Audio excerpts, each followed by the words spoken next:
Welcome back to our channel philosophical solution centre. আমি তোমাদের সঙ্গে রয়েছে বিপ্লব বিশ্বাস। আজকে নিয়ে এসেছি তোমাদের জন্য নতুন একটি ভিডিও। তোমরা দেখতেই পাচ্ছ তোমাদের সামনে রয়েছে সিবিসি এর যে সিলেবাসটি রয়েছে 6 সেমিস্টারের জন্য। আমি এর আগে 4 সেমিস্টারের সিলেবাস দিয়ে দিয়েছি অলরেডি। তোমরা অবশ্যই যে ডেসক্রিপশন বক্সের মধ্যে তোমরা পেয়ে যাবে এবং আই বাটনের মধ্যেও তোমরা কিন্তু পেয়ে যাবে আশা করি। তো চলো তোমাদের যে ফিলসফি সিলেবাসটা রয়েছে সেই সিলেবাসটা আজকে দেখি। 6 সেমিস্টার প্রোগ্রাম এবং অনার্সের জন্য দুটোর জন্য কিন্তু আমি বানিয়েছি। তো তোমরা অনেক সাপোর্ট করেছো, তো লাইক করো, শেয়ার করো, সাবস্ক্রাইব করো এবং সঙ্গে থাকো। তোমরা নিজেরাও জানো আমি প্রত্যেকটা ভিডিওর প্রত্যেকটা সিলেবাসের টপিকের যে ভিডিও, আমি সেই ভিডিও দিই তোমাদের।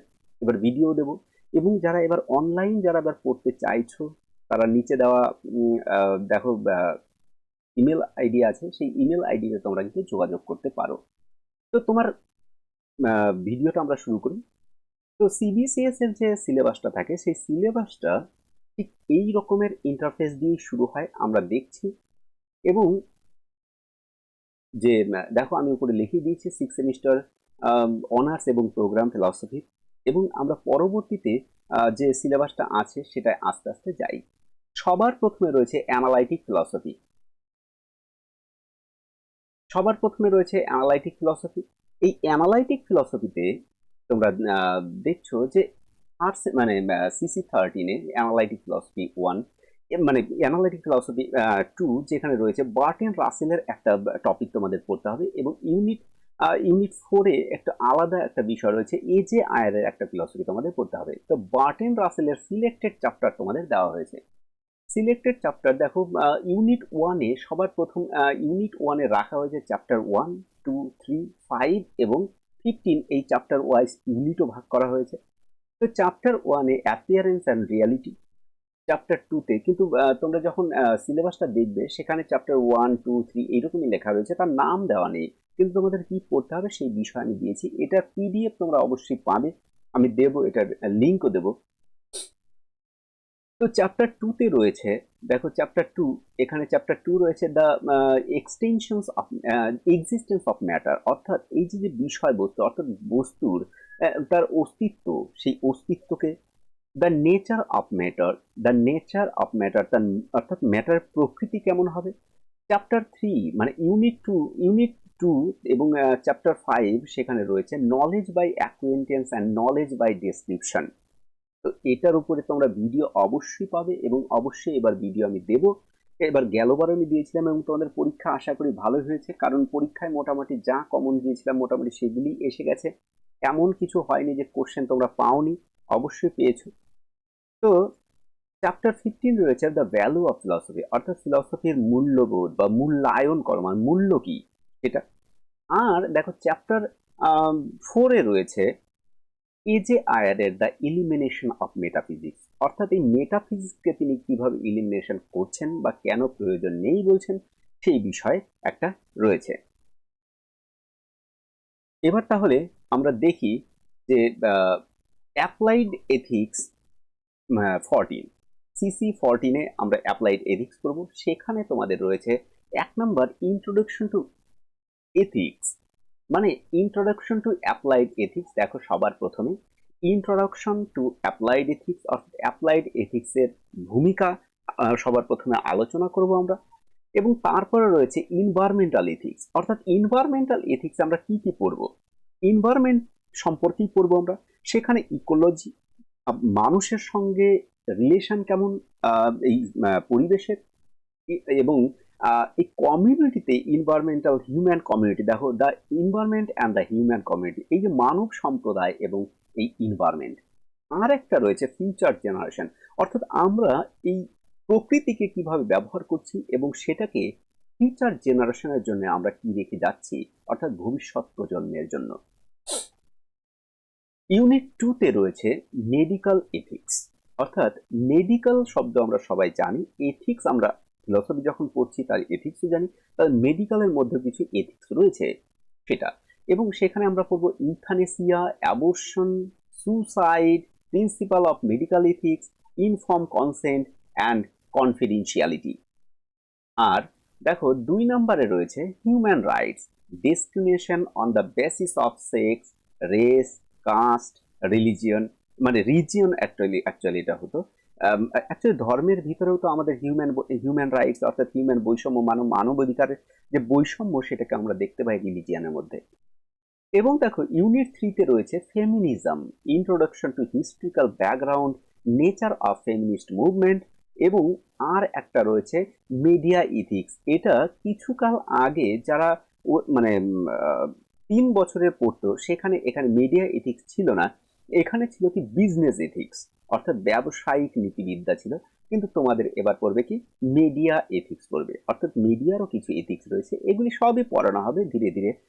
তোমরা দেখতে থাকো, মানে চ্যানেলকে দেখতে থাকো অবশ্যই। এই প্রত্যেকটা যে টপিক ধরে, বিশেষত যে পরীক্ষায় কি এবার আসবে সেই সব টপিকই প্রথমত চর্চা করা হবে বা আলোচনা করা হবে, তার পিডিএফও থাকবে, তোমরা দেখবে এবং ধীরে ধীরে সব পড়ানো হবে।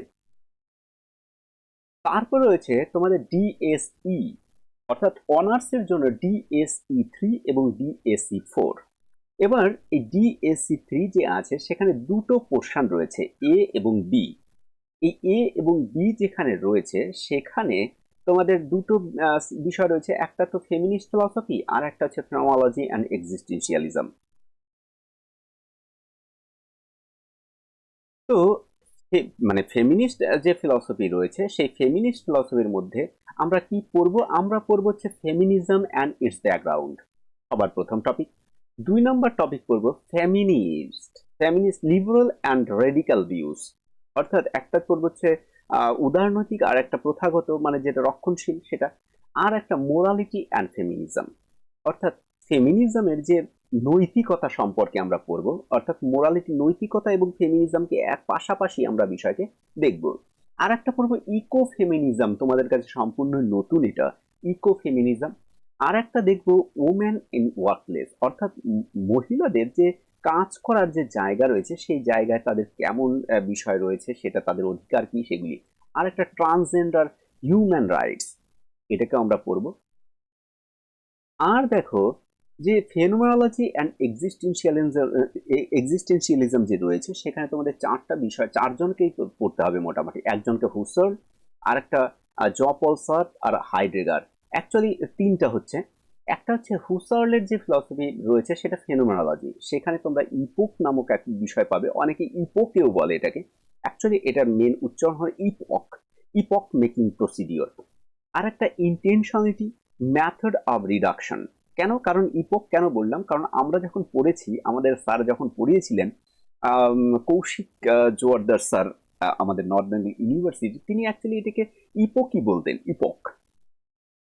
তো সেই হিসেবে বললাম ইন্টেনশনালিটি, মেথড অফ রিডাকশন, যে হুসার্লের থিওরি আমরা সেগুলিকে পড়বো। এবং তারপরের পোর্শন দেখো এক্সিস্টেন্সিয়ালিজম, এখানে Jean Paul Sartre, existence precedes essence, এর একটা বিশাল বড় একটা মানে সুন্দর থিওরি। যে ডেকার্টের তোমরা থিওরি পড়েছো যে I think therefore I am, তাহলে আমি চিন্তা করি অতএব আমি আছি, তাহলে এখানে পড়ানো হবে আমি আছি তাই আমি চিন্তা করতে পারি, অর্থাৎ ডেকার্টের থিওরিকে টোটাল উল্টো ভাবে এখানে পড়ানো হবে। এবং এর জন্য আমরা যেমন ডেকার্টের ফিলসফি আমরা ওখানে পার্টিসিও ফিলসফি আমরা পড়তে পারি, দ্য ফার্স্ট মেডিটেশন সেখানে। তারপর হচ্ছে being in itself and being for itself, freedom and bad faith. এইগুলি খুব সুন্দর টপিক, তোমরা যদি পড়তে চাও, যে কোনো যে টপিক তোমরা পড়তে চাবে তোমরা অবশ্যই কমেন্ট করে আমাকে জানিয়ে যে এ পোর্শন পড়তে চাও না বি পোর্শন পড়তে চাও। অনেক স্টুডেন্ট, শুধু আমার কলেজে নয়, আমার বাইরেও অনেক স্টুডেন্ট যারা রয়েছে তারা বলতে পারো, আমি অবশ্যই তোমাদেরকে পড়াবো। এবং রয়েছে হাইডেগারের থিওরি, হাইডেগার, মার্টিন হাইডেগার। এর হচ্ছে যেমন ধরো বিং অ্যান্ড নাথিংনেস একটা বিষয় রয়েছে, সেই the questions concerning technology in being and nothingness, এর যে বই, সেই বইয়ের উপরে বেস করেই পড়ানো হবে।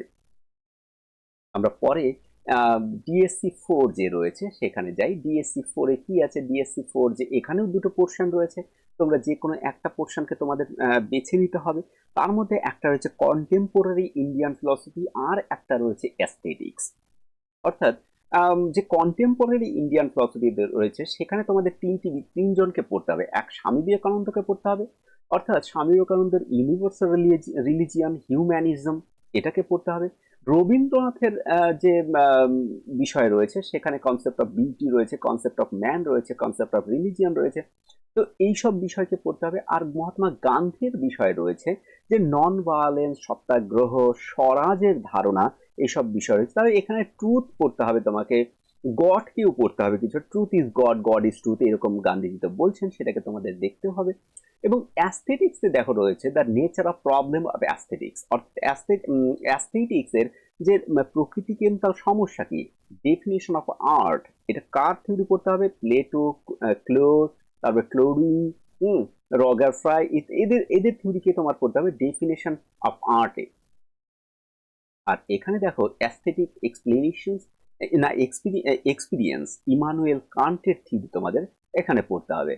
আর ইন্ডিয়ান অ্যাস্থেটিক্স রয়েছে, সেই ইন্ডিয়ান অ্যাস্থেটিক্সে যেমন রসের ধারণা, দ্য থিওরি অফ রস, হ্যাঁ, এইসব বিষয়গুলি রয়েছে, থিওরি অফ দিয়ানি, দেওয়ানি, এইসব বিষয়গুলি রয়েছে। তো বেশিরভাগ ছেলে পেলে আমি অনেক দেখেছি এই মোটামুটি সিবিসি এর যতদিন থেকে নতুন তো যে 4 ইয়ার্স কোর্স আসে, তারপরে তো অন্য সিলেবাস আসবে, কিন্তু যাদের আমি দেখেছি তারা বিশেষত ডিএসসি 4-এ এ পোর্শনকে, কন্টেম্পোরারি ইন্ডিয়ান ফিলসফিকে বেশি প্রেফার করেছে, আমি যতবার দেখেছি আর কি। ঠিক আছে, তো তোমরা যদি এটাকেও দেখতে চাও যে এই বিষয়গুলি তোমরা পড়বে, তোমরা এটাকেও আমাকে কমেন্ট করে জানাতে পারো, অবশ্যই আমি চেষ্টা করব, মানে কারণ ওটা আমার মনে হয় কন্টেম্পোরারি ইন্ডিয়ান ফিলসফি ছাত্র বেশি থাকবে, ওটাকে আগে তো শেষ করার চেষ্টা করবো, পাশাপাশি এটাকেও কিন্তু যদি কেউ থাকো তাহলে অবশ্যই দেখানোর চেষ্টা করব। তারপরে রয়েছে, এই গেল তোমার অনার্সের যে বিষয়টা গেল, সেটা তো চলে গেল। এই চারটাই তাদের এবার পেপার পড়তে হচ্ছে, এক হচ্ছে CC13, CC14, DSC3, DSC4। এবার আসে প্রোগ্রাম কোর্স। প্রোগ্রাম কোর্সের মধ্যে ডিএসই, এদেরও ডিএসই পেপ 1 পেপার 2, এখানে তাদেরকে, এখানেও তাদেরকে দুটি অপশন দেওয়া হবে, যে কোনো একটা অপশন তাদের বেছে নিতে হবে। এক হচ্ছে সোশিও পলিটিক্যাল ফিলসফি, আর একটা প্র্যাকটিক্যাল এথিক্স। অ্যাকচুয়ালি বেশিরভাগ ছেলেপেলেকে আমি এখানেও দেখেছি, প্রোগ্রাম কোর্সের ছেলেপেলে প্র্যাকটিক্যাল এথিক্সকেই তারা পড়তে চাইছে। কেন? কারণ তাদের এথিক্সকে একবার তো 4 সেমিস্টার পড়তেই হচ্ছে ডিএসসিতে। তাহলে সেখানে ওটা ওয়েস্টার্ন এথিক্স ছিল এবং নীতি, মানে তাত্ত্বিক নীতিবিদ্যা ছিল, তো কিছু ধারণা থাকে, তাই সেই হিসেবে এরা এটাকেই প্রেফার করে। তো দেখো এখানে সোশিও পলিটিক্যাল ফিলসফি যে রয়েছে, এটা সত্যিই খুবই, এটাও খুব ইন্টারেস্টিং, নিচেরটাও খুব interesting. Nature and scope of social and political philosophy, অর্থাৎ নেচার অ্যান্ড স্কোপ, অর্থাৎ প্রকৃতি এবং তার পরিধিকে আলোচনা করো, কিসের? সোশ্যাল অ্যান্ড পলিটিক্যাল, মানে সমাজ দর্শন এবং রাষ্ট্র দর্শনের। তারপরে হচ্ছে basic concept of society, basic concept of society, এখানে রয়েছে সোসাইটি, কমিউনিটি, সোশ্যাল গ্রুপ, এগুলি। তারপরে রয়েছে সোশ্যাল, যে class, caste principles and caste principles of class and caste attributes and class consciousness, অর্থাৎ শ্রেণীগত যে চেতনা, সেই চেতনা, ideal of ideas of freedom, equality, justice, liberty. তাহলে এগুলিও রয়েছে এখানে, যে আমার স্বাধীনতার যে ধারণা, সাম্যের ধারণা, ন্যায়ের ধারণা, এইসব বিষয়গুলি রয়েছে। তারপর রয়েছে দেখো পলিটিক্যাল আইডিয়াস। পলিটিক্যাল আইডিয়াসের মধ্যে রয়েছে স্বামী বিবেকানন্দ, গান্ধীজির কিছু থিওরি রয়েছে।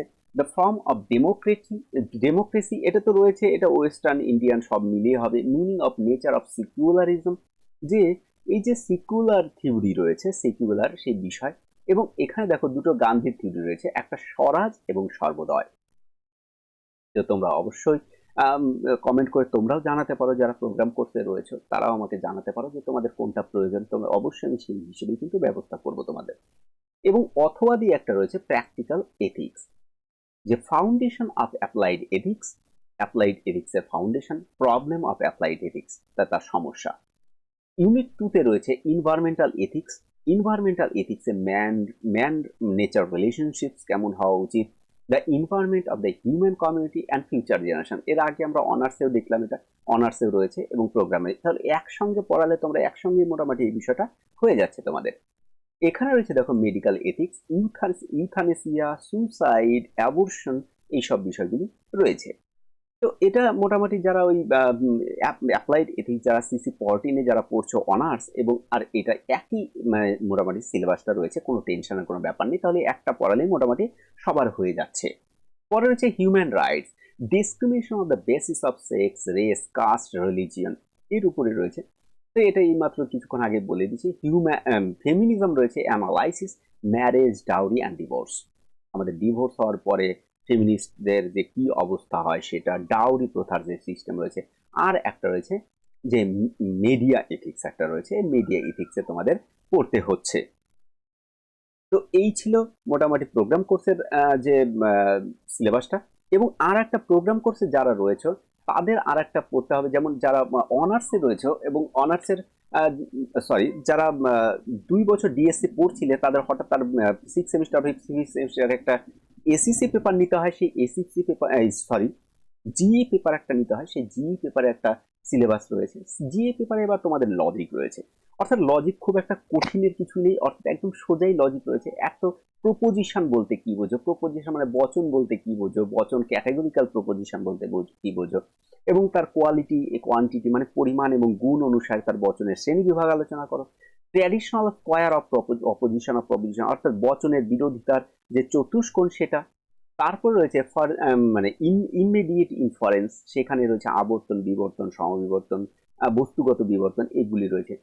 তারপরে রয়েছে যে এক্সিস্টেন্সিয়াল ইম্পোর্ট, অর্থাৎ যে এই যে তাৎপর্যমূলক অস্তিত্ব, বচনের তাৎপর্যমূলক অস্তিত্ব, সেটা রয়েছে। বুলিয়ান ইন্টারপ্রিটেশন রয়েছে, সেগুলি তার স্ট্যান্ডার্ড ফর্ম কি হবে, কিভাবে বচনকে কনভার্ট সেখানে করা যায়, তার কিছু সিম্বল রয়েছে সেগুলি। তারপরে রয়েছে দেখো ক্যাটেগরিক্যাল সাইলিজম, অর্থাৎ নিরপেক্ষ ন্যায়ের mood, figure, validity invalidity testing by the Venn ডায়াগ্রামও রয়েছে। তাহলে তাহলে তোমাদের এখানে ফিগার পড়তে হবে, অর্থাৎ সংস্থান, মূর্তি, ওই যে উল্টো জেডের মতন একটা first third bracket, close third bracket, এই জিনিসগুলো তোমরা হায়ার সেকেন্ডারি একবার পড়েছিলে। এবং এখানে রয়েছে একটা সিম্বলিক লজিক। দেখো সিম্বলিক লজিকের এখানে রয়েছে, তাহলে সিম্বলিক লজিক তোমাদের বেশি কিছু করতে হবে না, এখানে ট্রুথ টেবলকে শিখতে হবে শুধু। তাহলে এখানে কয়েকটি ফাংশন আছে, সেই ফাংশনগুলি তোমাদের দেখতে হবে, তার ট্রুথ টেবল এবং তার নেগেশন, ভেল, ইমপ্লাইজ, অরশু তোমরা যেটাকে বলো, তারপর ধরো ট্রিপল বার রয়েছে, সেগুলিকে তোমাদের পড়তে হবে। এগুলি কিন্তু 5th সেমিস্টার প্রোগ্রাম কোর্সের জন্য, কিন্তু এটা কিন্তু অনার্সের জন্য নয়। তারপরে রয়েছে দেখো inductive logic, deductive and inductive, এবং অ্যানালজি, সাদৃশ্যমূলক অনুমান একটা রয়েছে, এবং যে আরোহ এবং অবরোহ, আর হচ্ছে অ্যানালজি। তো আর একটা পেপার রয়েছে, সেটা হচ্ছে ক্রিটিক্যাল থিঙ্কিং একটা রয়েছে। ক্রিটিক্যাল থিঙ্কিং এটাও কিন্তু এসিসি শুধুমাত্র এবার 5th সেমিস্টার তাদের জন্য যারা প্রোগ্রাম করছে রয়েছে, তাদেরকে কিন্তু এবার এই পরীক্ষাটা দিতে হচ্ছে। তো এখানে হচ্ছে ক্রিটিক্যাল থিঙ্কিং এসিসি পেপার 2, তার কারণ এসিসি পেপার 1 তোমরা পড়ে ফেলেছো আগে। কি পড়েছিলে, সেটা পড়েছিলে হচ্ছে বেসিক অফ কাউন্সিলিং। তো এইবার তোমাদের পড়তে হচ্ছে ক্রিটিক্যাল থিঙ্কিং, কিন্তু তোমাদের পড়তে হচ্ছে। সেখানে কি রয়েছে, রাসবিহারী দাসের ইউনিট 1-এ রাসবিহারী দাসের ফিলসফি রয়েছে, যে এডিটেড বাই রমাপ্রসাদ দাসের, এবং আর্টিকেল একটা রয়েছে যে pursuit of the thoughts, doubt and believes in knowledge, মানে সেলফ নলেজ, এই বিষয়কে তোমাদের একটা পড়তে হচ্ছে। তো এগুলি সবই পড়াবো আমি, কোনো টেনশন নেই। আর ইউনিট 2-তে রয়েছে দেখো বাদ, জল্প, বিতণ্ডা, তর্ক, সংশয়, বিশ্লেষক পদ্ধতি, এগুলি তো সবই ইন্ডিয়ান ফিলসফির ন্যায় দর্শনের অন্তর্গত। তো এটাও আমি পড়াবো। এটা মোটামুটি ফণীভূষণ তর্কবাগীশের একটা বই রয়েছে, সেটা পড়লে কিন্তু হয়ে যাচ্ছে। তো তোমাদের সিলেবাস এই পর্যন্তই ছিল। তো আশা করি তোমরা সিলেবাসটা বুঝতে পেরেছো। যদি না বুঝতে পারো অবশ্যই কমেন্ট করে জানিও। ভালো লাগলে একটা লাইক করে দিও, শেয়ার করে দিও, আর যদি তোমার প্রয়োজন হয় তাহলে সাবস্ক্রাইব করে দিও। তো ভিডিও আর বড় করছি না, এখানেই রাখছি। ধন্যবাদ।